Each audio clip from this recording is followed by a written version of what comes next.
là sur ce temps d'enseignement dans les différentes cellules de maison, dans les différents groupes là où vous êtes. Et c'est un moment où on est à la table de l'Éternel, on est à la table du Christ. C'est un moment de communion, c'est un moment de partage. C'est un moment où nous pouvons s'asseoir et pouvoir dire que oui, l'Éternel a un message pour moi aujourd'hui. Avant que là où tu es, tu puisses commenter dans le live, tu puisses commenter, tu puisses dire à ton voisin, l'Éternel a un message pour toi aujourd'hui. Et le message d'aujourd'hui que j'aimerais te dire, c'est une question simple. C'est quelle est la prospérité selon Dieu? Qu'est-ce que Dieu attend de toi lorsqu'il dit que tu dois prospérer? Quelle est la prospérité d'après Dieu? Quel est le terme prospérité aujourd'hui? Qu'est-ce que Dieu a? Quel projet Dieu a pour nous? Quel projet de grandeur Dieu peut-il avoir pour nous? Quel projet de grandeur Dieu peut-il avoir que nous, nos yeux, ne pouvons pas voir? Vous savez, j'aimerais vous dire un truc. C'est que très souvent, nous voyons notre réalité actuelle comme étant la réalité qui est terminale, qui est finale, plutôt, excusez-moi. Mais Dieu a un projet pour toi, Dieu a un projet beaucoup plus grand, beaucoup plus puissant, beaucoup plus grand. Il y a des gens qui aiment Dieu, mais qui vivent dans la galère. Il y a des gens qui prient, mais qui restent bloqués. Et aujourd'hui, je viens te dire un truc. Dieu n'a jamais créé ses enfants pour survivre. Dieu te crée pour pouvoir prospérer. Et la Bible nous dit dans le troisième épître de Jean, chapitre 1, verset de 1 à 2, verset 2, la Bible nous dit quoi? Bien-aimé, je souhaite que tu prospères à tout égard et que tu sois en bonne santé comme prospère l'état de ton âme. C'est-à-dire que la pauvreté, les manques, les blocages ne sont pas une identité. La stagnation n'est pas une identité. Les liens ne sont pas une identité. La prison n'est pas une identité. Les blocages ne sont pas une identité. Et encore plus puissant que ça, la saison dans laquelle tu vis n'est pas ton identité. Et l'Éternel a un projet pour toi, un projet beaucoup plus grand. Tu dois dire dans ton cœur, tu dois dire dans ta manière d'être, tu dois dire dans ta vie, je refuse de pouvoir être bloqué, je refuse de pouvoir subir. Il faut accepter dans ta vie de pouvoir dire je refuse de subir. Je refuse de pouvoir subir les limitations. Je refuse de pouvoir subir les blocages. Je refuse de pouvoir subir, les fardeaux. Je refuse de pouvoir subir parce que l'Éternel a porté sa croix et a porté ma croix. C'est que lorsque je décide de prendre ma croix, je la dépose au pied du Maître. Lorsque je décide de prendre ma croix, je décide de la déposer au pied du Très-Haut. Lorsque je prends ma croix, je décide de la déposer vers la personne qui a tout accepté, qui est mort pour mes péchés, qui est mort pour mon être, qui est mort et qui a saisi cela et qui a avalé la coupe. C'est-à-dire que je ne suis pas celui qui doit être limité. Je suis un être qui est spirituel. Je suis un être qui est grand. Je suis un être qui est puissant. Et je dois refuser ce que l'ennemi peut dire dans ma tête. Je dois refuser toutes les limitations et toutes les fausses croyances que l'ennemi peut dire dans ma tête. Vous savez, il y a un truc qui est de plus en plus commun aujourd'hui dans les discours du Christ, malheureusement, c'est qu'il y a des doctrines qui sont des doctrines qui détruisent les croyants. Il y a ces doctrines-là qui nous font croire que être un être spirituel égale être pauvre. C'est une doctrine qu'il faut anéantir dans notre manière de penser. Il y a une deuxième doctrine qui nous fait croire que l'argent est mauvaise. En fait, on a résumé l'argent à mammon automatiquement. On oublie que mammon s'accompagne de plusieurs rituels. C'est-à-dire que tu peux être prospère sans forcément être citoyen.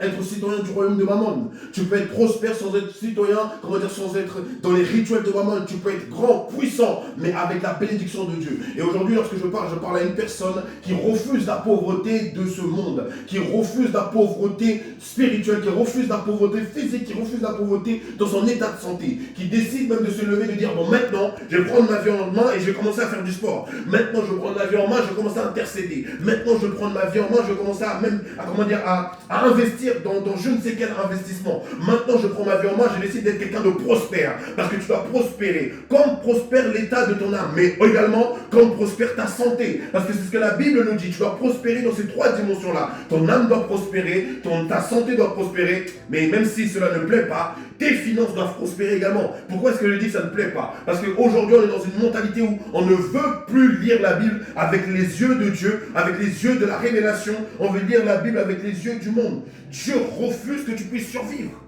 Et il faut accepter que Dieu refuse que tu survives. Il faut que tu acceptes qu'il y a un moment, tu as trop survécu. Tu dois dire c'est faux. Ces doctrines sont les doctrines qui sont fausses. Ces doctrines où on se dit quoi que oui, il est plus dur aux riches d'hériter du royaume de Dieu. Oui, c'est vrai. Mais quel genre de riche? Un riche qui a sacrifié père et mère pour pouvoir y arriver, oui, ce sera dur pour lui. Un riche qui a, qui s'est vendu lui-même pour, oui, ce sera dur pour lui. Mais un riche qui a mis le Christ avant toute chose. La Bible nous dit quoi? Que nul n'a abandonné père, mère et enfant qui lui soit rendu sur cette terre et dans l'au-delà. C'est-à-dire qu'il y a aussi des riches qui ont tout abandonné, qui ont abandonné tout pour Christ, qui ont abandonné leur manière de vivre pour Christ. C'est Dieu qui donne, comme dit dans Deutéronome.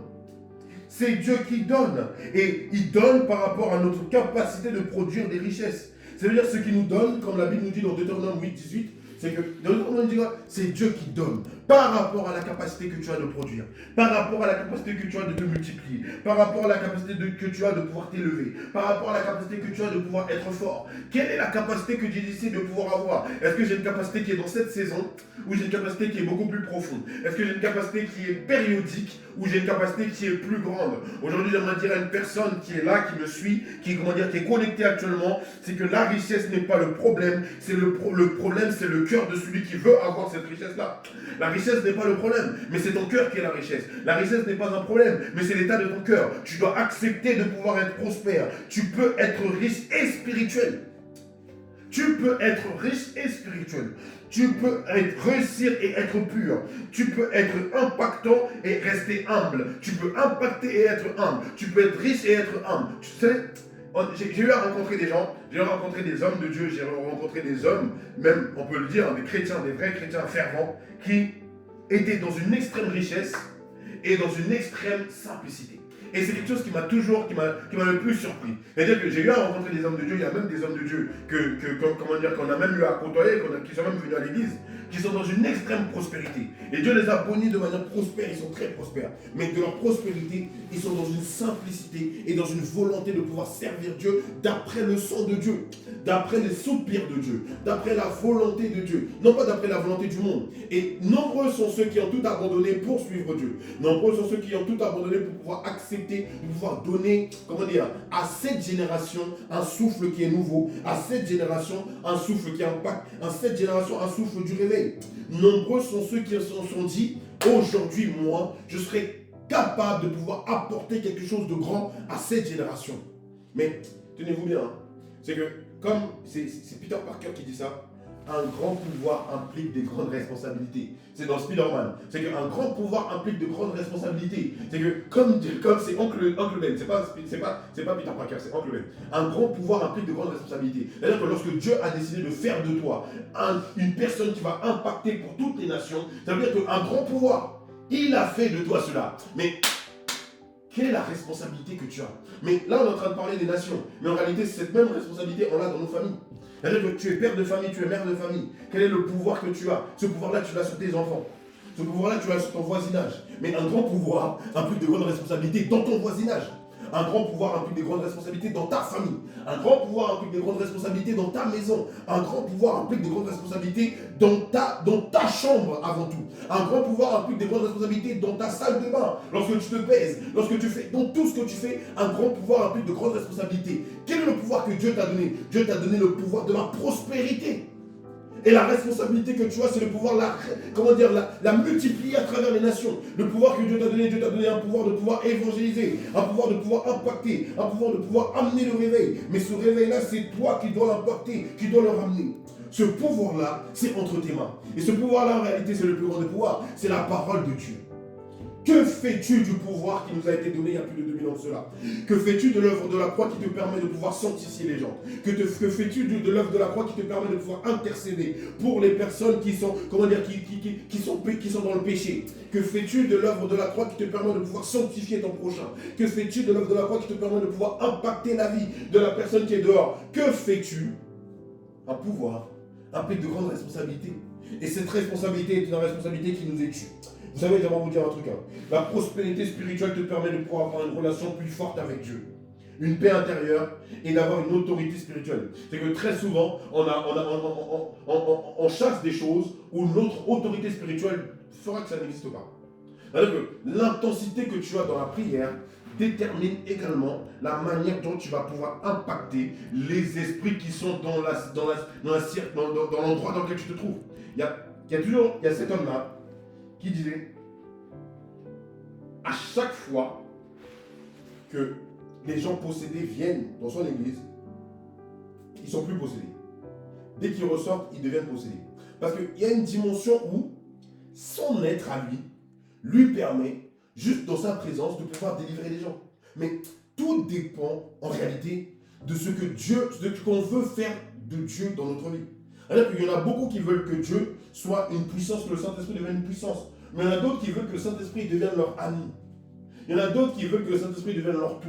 Mais en réalité, c'est quelle est la place que tu veux donner au Saint-Esprit. C'est-à-dire que si dans ta manière de vivre, dans ta manière d'être, il y a encore des zones d'ombre que Dieu n'a pas encore décidé de régner, à cet instant-là, tu seras toujours dans certaines choses. Il y a une paix intérieure que tu dois avoir. Il y a une prospérité, une prospérité dans la relation avec Dieu. Tu te laisses sensibiliser par Dieu, mais tu te laisses impacter par Dieu. Et tu n'as plus seulement l'impactation dans une lecture haute, dont tu as l'impactation du Saint-Esprit. Et nombreux sont ceux qui ont l'impactation du Saint-Esprit. Et nombreux également, beaucoup plus, sont ceux qui ont l'impactation à travers un livre. Ils ont lu le livre, un témoignage d'une personne, ils sont impactés par ce témoignage-là. Mais la vraie question, c'est pas mauvais, hein, c'est quel est l'impact que le Saint-Esprit a décidé d'apporter dans ta vie à toi pour toi. Je vais vous dire un truc qui va vous surprendre. Le Havre n'est pas la ville de Paris. Le Havre n'est pas Kinshasa. Le Havre n'est pas Dakar. Le Havre n'est pas Singapour. Le Havre n'est pas Los Angeles. Le Havre n'est pas... Quelle autre ville qui est très connue dans le monde? Quelle autre ville qui est très connue? N'est pas Dubaï. Le Havre n'est pas Brazzaville. Le Havre, c'est le Havre. Et au Havre, il y a des réalités qui sont havraises. Et tu peux prendre les réalités et les success stories qui sont dans le reste du monde et les ramener et les imposer au Havre, ça n'a pas forcément marché. Parce qu'au Havre, il y a des spiritualités, il y a des autorités, il y a des trônes, il y a des réalités spirituelles qui sont au Havre et qui peuvent être chassées seulement par les gens qui ont cette autorité-là, qui viennent non pas de leur connaissance, mais qui viennent de Dieu. Il y a certaines réalités qui s'alignent non pas dans d'autres endroits, mais qui s'alignent dans la ville de là où tu es. J'aimerais te dire un truc, tu dois apprendre à pouvoir renouveler ta manière de voir Dieu, ta manière de pouvoir être en relation avec Dieu, parce que Dieu va te faire amener le réveil pour ta ville à travers des méthodologies qui sont rattachées à ta ville. Il y a certains combats qui peuvent être menés que dans certains terrains.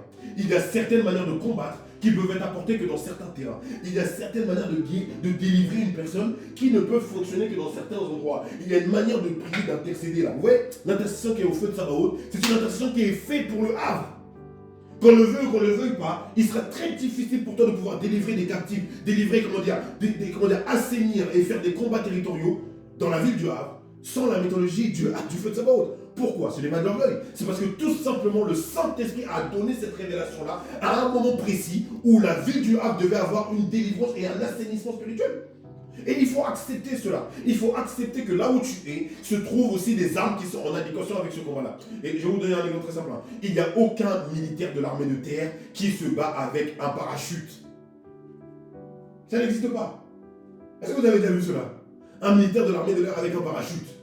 Mais encore plus profond que ça, lorsque tu vas dans l'armée de l'air, ils ont des armes. Lorsque tu vas dans l'armée de terre, ils ont des armes. Lorsque tu vas dans la marine, ils ont des FAMAS. Chacune des catégories militaires, ils ont des armes qui sont différentes. Non pas parce qu'ils ont la volonté, mais parce que c'est en adéquation avec le terrain dans lequel ils se trouvent. Le terrain dans lequel tu te trouves doit être impacté par rapport aux armes que le Saint-Esprit te donne. Ce n'est pas les armes d'autres endroits qui vont te donner l'impact que tu dois avoir. C'est-à-dire qu'au feu de Sabaoth, dans la ville du Havre, qu'est-ce que la ville du Havre a besoin pour pouvoir être délivrée? Demande au Saint-Esprit.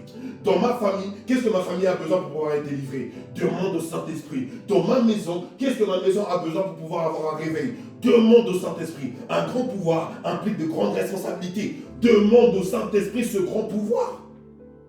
Demande au Saint-Esprit de pouvoir t'armer.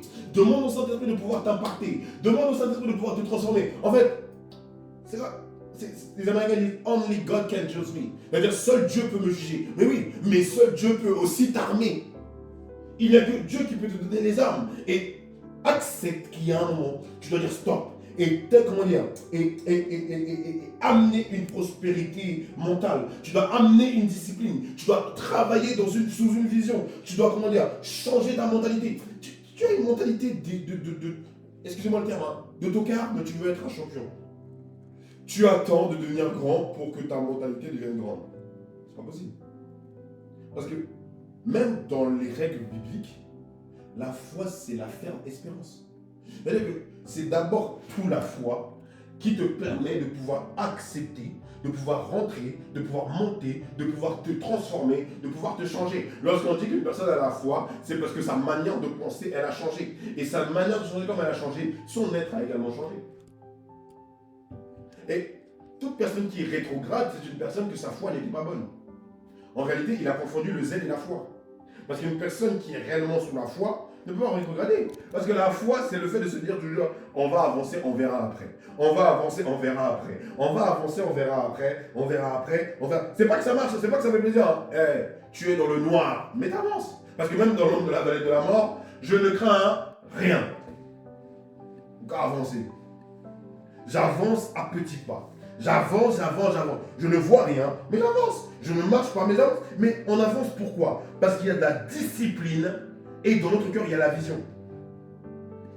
Il y a la discipline et dans ton cœur, il y a la vision. C'est-à-dire que tu peux ne plus y croire, mais comme dans ton cœur, il y a la discipline, tu vas avancer. Tu peux douter, mais comme dans ton cœur, il y a la discipline, tu vas avancer. Tu vas avancer non pas parce que tu y crois, non, tu vas avancer parce qu'il y a la discipline. Et nombreux aujourd'hui sont des chrétiens qui veulent la prospérité dans leur vie, mais qui ne sont pas disciplinés. Tu veux la prospérité, mais tu n'es pas discipliné. Mais c'est impossible. C'est comme, vous savez, permettez-moi, moi je vous ai déjà dit, il faut prêcher ce qu'on vit. C'est comme une personne qui, tous les matins, va, il se pèse et il voit qu'il n'y a pas de changement. Les kilos ne baissent pas. Mais il va à la salle de sport, il va, il court, il fait tout, mais les kilos ne baissent pas. Mais lorsqu'il voit le chiffre, il va perdre ses moyens, il va se dire, mais tout ce que je fais, ça sert à rien. Oui ou non? Tout ce que je fais, ça sert à rien, il n'y a rien qui change. Mais toutes les personnes qui l'entourent disent, mais tu as perdu du poids. Parce qu'il y a certains changements qui se passent à l'intérieur, mais sans forcément impacter l'environnement. C'est-à-dire qu'à un certain moment, tu peux voir qu'il n'y a pas de choses qui changent, mais en réalité, en interne, il y a beaucoup de choses qui sont en train de changer. Il y a certains combats qui ont été gagnés dans des moments où il y a des batailles qui ont été perdues. Je ne sais pas si vous voyez ce que je veux dire ou pas. Il y a certaines victoires, certaines guerres qui ont été gagnées, mais sous la défaite de certaines batailles. On a eu, excusez-moi de le dire, la Belgique qui a perdu face à l'Allemagne, mais à la fin de la guerre, la France a gagné la Seconde Guerre mondiale. Mais la Belgique a perdu. Mais aujourd'hui, est-ce que la Belgique est encore sous occupation allemande? Non. Pourquoi? Parce que malgré qu'ils avaient perdu, le roi était caché ici en Normandie. Il était au Havre précisément. Le roi était ici au Havre. Le roi était avec le ministère de la Défense ici au Havre. Le roi de Belgique était ici à Sainte-Adresse, pas au Havre, excusez-moi, à Sainte-Adresse. Ici à Sainte-Adresse, bon, le Havre, Sainte-Adresse, à peu près pareil, si je ne me trompe pas. Il était ici à Sainte-Adresse, il était avec, avec son chef d'état-major. Il était avec son armée, pas son armée, mais il était avec ses généraux. Il était avec son ministre de l'Intérieur, il était avec son ministre de la Défense. Ils ont perdu la guerre. Hein. Le pays est sous occupation allemande, mais le roi, il est en France. La question qu'on doit se poser, c'est est-ce qu'ils ont perdu la guerre? Ou ils ont perdu des batailles? Ils ont perdu des batailles, ils n'ont pas perdu la guerre. Parce qu'à partir du moment dans la tête du roi, ils allaient regagner leur territoire. On a vu aujourd'hui, l'année dernière j'étais parti en Belgique et cette année je retourne en Belgique. On a vu que le pays était libre. Et là-bas on parle en 90 et en 70. Jusqu'à maintenant, ils parlent en 90 et en 70. Ils disent de rallye, ils parlent des termes qu'on ne comprend pas, mais parce que peu importe l'étendue, peu importe la manière dont le combat était rude, peu importe qui les a soutenus, peu importe d'où venaient les soutiens, ils ont fini par récupérer leur terrain. Peu importe la manière dont tu vas battre, tu vas être dans la boue, tu vas te rouler par terre, tu vas te... C'est pas ça qui est important. Les gens vont oublier. Les gens vont se souvenir d'un jour, c'est que toi, tu es le roi de Belgique. Bon, là, je dis cela, je crois qu'il y a avoir un amen. Mais les gens vont se souvenir que tu as récupéré ce qui était de toi, que tu as réussi à vaincre, que tu as réussi à dominer, que tu as réussi à être le roi.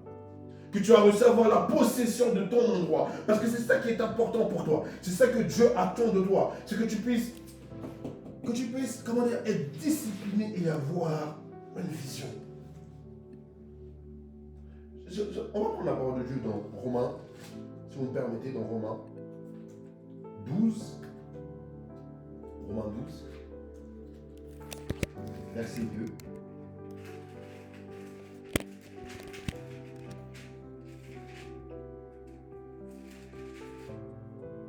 Dans Romains 12, verset 2, la Bible nous dit: Ne vous conformez pas au monde présent, mais soyez transformés par le renouvellement de l'intelligence, afin que vous discerniez quelle est la volonté de Dieu, ce qui est bon, agréable et parfait. Là, j'ai échangé avec un frère, et on parlait de l'église, on parlait du feu de Sabaoth. Et lorsque j'ai échangé avec ce frère, c'est un frère qui est pasteur, on échangeait et en échangeant, je disais quoi? Je disais vraiment que Dieu me permette de pouvoir amener cette dimension-là de perfection dans l'église. Et il me répond, de manière très sage, il me répond, non, que Dieu te permette d'amener le niveau d'excellence dans l'église. Je dis, mais non, la perfection. Il me dit non. Il me dit parce que la perfection, c'est Dieu lui-même qui se chargera d'amener la perfection. Mais l'excellence, c'est toi qui feras le processus pour qu'il y ait de l'excellence. Il dit non, ne prends pas la place de Dieu, laisse Dieu amener la perfection. Parce qu'en réalité, c'est quoi? C'est qu'on doit être renouvelé de la perfection par le Saint-Esprit. Tu dois accepter que la place du Saint-Esprit, c'est d'amener dans la perfection. Mais comment on rentre dans la perfection? C'est en travaillant dans l'excellence. Ces deux choses sont presque pareilles. Mais en réalité, il y en a une, c'est une étape, il y en a une autre, c'est Dieu qui t'amène dans l'autre. C'est-à-dire que lorsque tu atteins le niveau de perfection, tu peux la perdre également. Tu la perds comment? Non pas par rapport aux yeux des gens, parce que quand tout fonctionne bien, ça reste l'excellence. Mais tu atteins la perfection par rapport aux yeux de Dieu. Par rapport à la condition que Dieu te met par rapport à lui, par rapport à la relation que tu as avec Dieu. Plus tu as une relation qui est dans l'amélioration sans cesse, plus tu décides de pouvoir transformer ton cœur, plus le Saint-Esprit rentre en toi, plus le Saint-Esprit règne en toi, plus tu es dans la perfection. Et il y a des gens qui meurent dans la perfection, mais il y en a d'autres qui meurent dans l'excellence. Et nombreux sont ceux qui meurent dans l'excellence sans atteindre la perfection. Et malheureusement, aujourd'hui, je déclare dans la vie d'une personne, c'est que tu ne mourras pas sans voir la perfection de Dieu. Tu ne mourras pas sans voir la perfection de Dieu. Dans tes entreprises, dans ce que tu fais, tu ne mourras pas sans voir la perfection de Dieu. Et j'aimerais te dire un truc aujourd'hui qui va déplaire, même si ça déplaît tout le monde, la perfection de Dieu ne s'accompagne pas de chagrin. La perfection de Dieu ne s'accompagne pas de oui, on me demande trop, oui, on me... Si tu es dans on me demande trop, c'est que tu es encore trop dans l'excellence. Tu dois laisser Dieu te guider. Si tu te plains des charges, oui, j'ai trop de charges. Oui, tu n'es pas dans la perfection. Parce que la perfection, c'est que Dieu porte tout. Hier, je parlais avec l'ancien, je disais à l'ancien, on a fait pour Dieu ou on a fait pour les hommes, ou on a fait pour soi-même. Pour qui est-ce que tu sers Dieu? Tu sers Dieu pour toi ou tu sers Dieu pour Dieu? Parce que si tu sers Dieu pour Dieu, automatiquement, ce n'est plus l'excellence, c'est la perfection. Et Dieu va commencer à pourvoir. Dieu va commencer à analyser. Dieu va commencer à transformer. Dieu va commencer à impacter. Dieu va commencer à changer. Dieu va commencer à ouvrir tes yeux. Tu ne peux pas accepter de voir petit. Tu ne peux pas accepter de pouvoir te dire oui, mais j'ai quand même ça. Non, tu n'as pas quand même ça. Tu dois viser plus grand parce que Dieu attend de toi d'aller plus haut. Aujourd'hui, je déclare dans la vie d'une personne que tu seras une génération puissante et bénie au nom de Jésus. Aujourd'hui, je déclare dans la vie d'une personne que tu seras une personne qui va atteindre la perfection que Dieu a prévue pour toi. Aujourd'hui, je déclare dans la vie d'une personne que la prospérité relationnelle sera dans ta vie, que ton entourage va changer, que tes relations vont être saines, que les connexions que tu vas avoir seront des connexions divines, que ton entourage va changer. Refuse de pouvoir être limité. La prospérité va venir, je le déclare, mais la prospérité sera une prospérité qui devrait être parfaite. Mais pour qu'elle devienne parfaite, tu dois te battre pour être excellent. Tu dois te battre pour pouvoir être dans l'excellence. Tu dois te battre pour pouvoir être dans une excellence qui est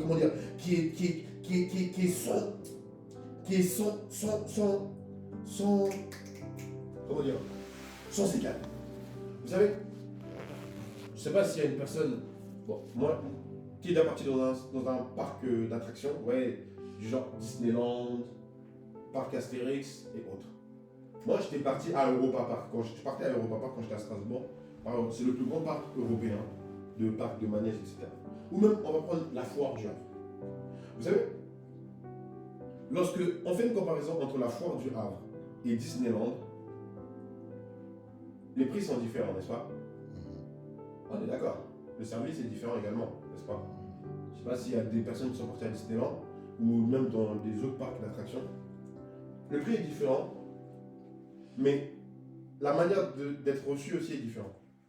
Lorsque on arrive au parc Astérix, on va prendre l'exemple du parc Astérix, Disneyland ou peu importe, lorsqu'on arrive dans un parc à thème, voilà, c'est ça qu'on dit, dans un parc à thème, on se rend compte que on rentre automatiquement dans le thème du parc. C'est-à-dire que lorsque tu quittes pour aller au parc Astérix, tu rentres maintenant dans la mentalité du parc Astérix.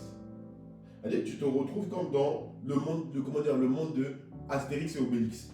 C'est ça. Donc tu arrives à Disneyland, tu te retrouves dans le monde de Disney. Et tu vois des princesses marcher, tu vois, il y a un endroit où c'est le coin Marvel, il y a un endroit où c'est... En tout cas, c'est différent partout. Je ne suis pas allé au parc à Walt Disney, mais j'ai fait au Europa Park. Et c'est à peu près le même système. Mais lorsqu'on va à la foire du Havre, on voit que c'est un peu désordonné. Permettez-moi. À la foire Saint-Michel, c'est désordonné. C'est-à-dire qu'on va passer d'un truc d'auto-tamponneuse. À côté, il y a un truc où tu es dans une boule où tu montes. À côté, tu es dans un endroit où on vend de la nourriture. À côté, tu es dans un endroit où, comment dire, où on tourne comme ça, là, on est dans des voitures où on tourne. À côté, en fait, on commence à sentir, il y a du désordre, il y a tout, hein, mais c'est désordonné. Pourquoi? Parce qu'il y en a qui ont misé sur la quantité, il y en a qui ont misé sur la qualité. C'est-à-dire qu'il ne suffit pas d'avoir la parole de Dieu. Non. Il faut avoir la parole de Dieu qui te transforme. Il ne suffit pas de lire ta Bible. Il ne suffit pas de venir à l'église. Il ne suffit pas de prier. Il faut avoir un changement. Il faut avoir un changement dans ton âme. Il ne suffit pas de demander à Dieu de te donner. Il faut devenir excellent dans ce que Dieu t'a déjà donné. Il ne suffit pas d'avoir plus. Mais qu'est-ce que tu as fait avec ce que Dieu t'a donné aujourd'hui? Si tu as pris des perles et que tu les as données à des pourceaux, que attends-tu de Dieu pour qu'il puisse te donner de l'or? Tu demandes à Dieu, Seigneur, donne-moi de l'or. Seigneur, je veux être prospère. Mais tu as fait quoi de la prospérité qu'il t'a donnée aujourd'hui? Là, hier, avant-hier, je parlais avec une... Non, c'était pas avant-hier, c'était avant-hier. Jeudi, cette semaine. Cette semaine, je parlais avec une fille de mon travail. Elle me disait, oui, j'ai envie de me lancer dans, comment dire, on parlait de quoi? Dans l'immobilier. Elle me dit, j'ai envie de me lancer dans l'immobilier, mais j'ai pas d'argent. Et vous savez ce que je lui ai répondu? Je lui ai dit, tu sais, toute personne qui a le SMIC est plus riche que 60% de toute la population mondiale. Toute personne qui a le SMIC en France est plus riche que 60% de la population mondiale. C'est juste. La différence, elle est quoi? C'est que tu as accepté de dire que tu es pauvre. Ta mentalité est une mentalité qui est encore rattachée dans les chaînes. Mais aujourd'hui, tu dois libérer ta mentalité et dire, Seigneur, je suis prospère parce qu'au moins, je suis plus prospère que 60% de la population. Et même plus profond que cela, et vous dire un truc qui va vous surprendre, même une personne qui a le RSA ou qui est encore plus bas est plus prospère que 30% de toute la population mondiale. Ces statistiques-là, on ne veut pas les accepter. Mais c'est un fait qui est réel. C'est une chose qui est vraie. Est-ce qu'on peut le retirer? C'est la réalité. Mais que faisons-nous de la bénédiction que Dieu nous donne? Aujourd'hui, je vais clôturer par dire cela. C'est que tu dois transformer ta manière de voir les choses. Tu dois arrêter de pouvoir te dire que je n'ai pas. Tu dois arrêter de pouvoir te dire que la vie est dure. Tu dois arrêter de pouvoir te dire que je n'ai pas les bons contacts. Tu dois arrêter de pouvoir te dire que, comment dire, que je suis une victime, je n'ai pas la solution. Tu dois commencer à te dire, Seigneur, Éternel, je suis là où tu veux que je sois. Je dois vivre de la manière dont tu veux que je puisse vivre. Je dois accepter ce que tu me donnes. Je dois être ce que tu attends de moi. Seigneur, je suis à ta disposition. Et la Bible nous dit dans Jacques 2, verset 17, qu'une foi sans les œuvres est une foi morte. Je dois poser des œuvres pour que ma foi puisse s'accomplir. Je dois poser des œuvres pour que ma manière de choses puisse fonctionner. Je dois poser des œuvres pour que là où j'attends de Dieu d'agir, que cette action-là puisse se passer. Je dois poser des œuvres pour que la réalisation puisse se fonctionner. Je vais poser des œuvres. Seigneur, je veux agir pour l'avancement. Éternel, je veux agir pour ton royaume. Éternel, je veux agir pour ta maison. Éternel, je veux agir pour, pour que ton royaume évolue. Et Seigneur, Père de grande bonté, je veux que mon activité puisse faire prospérer ton royaume. Seigneur, je veux prospérer, non pas pour moi, mais pour ton royaume. Éternel, je veux prospérer pour ton royaume. J'aimerais dire à une personne aujourd'hui, c'est que Dieu n'est pas assez petit. Non, Dieu n'est pas assez petit. Non, Dieu n'est pas petit du tout. Dieu est très très grand. Dieu est très très grand. Dieu n'est pas suffisamment petit pour que les projets que tu as puissent être limités. Dieu n'est pas suffisamment petit pour que les calculs que tu fais ne puissent pas fonctionner. Dieu est grand. Il est grand et puissant. Là où tu es, tu vas commencer à te mettre, te lever, si tu es assis, te lever et commencer à prier, commencer à dire Seigneur, je sais que tu n'es pas petit dans ma situation. Je sais que tu es grand, Seigneur, mon Dieu, mon roi. Je sais que tu vas agir dans ma vie. Je sais que tu vas bénir ma vie. Je sais que, Seigneur, mon Dieu, mon roi, tu vas impacter ma vie. Je sais, Seigneur, mon Dieu, mon roi, que tu vas bouleverser ma vie. Éternel, mon Dieu, je te demande aujourd'hui, Seigneur, prends mon cœur et change mon cœur. Seigneur, je te demande de pouvoir nettoyer mon cœur, Seigneur, Père de grande bonté. De pouvoir faire en sorte que mon cœur, Seigneur, Père de grande bonté, puisse être digne de toi. De pouvoir faire en sorte que mon cœur, Seigneur, Père de grande bonté, puisse être digne de ton royaume. Éternel, mon Dieu, mon roi, je te demande, Seigneur Père, de pouvoir nettoyer mon royaume, pour pouvoir laisser la lumière de la prospérité rentrer dans mon cœur. Seigneur, fais prospérer ma santé. Fais prospérer, Seigneur, ma vie. Fais prospérer mes finances. Fais prospérer ma relation avec toi. Fais prospérer tout de mon être. Bénis-moi, Seigneur. Éternel, je te recommande, Seigneur, la vie de tous ceux qui ont suivi ce live. La vie, Seigneur, Père de gloire de bonté, de tous les membres du feu de Sabaoth. Éternel, Père de gloire de bonté, que tu puisses bénir leur vie, que tu puisses les rendre prospères, que tu puisses, Seigneur, multiplier dans leur vie, Seigneur, et que, Seigneur, Père, une pluie de bénédiction puisse, Seigneur, Père, pleuvoir dans leur vie. Béni soit ton nom, toi qui es le Dieu de Dieu. Nous te prions, Seigneur, Père, et nous te disons Amen.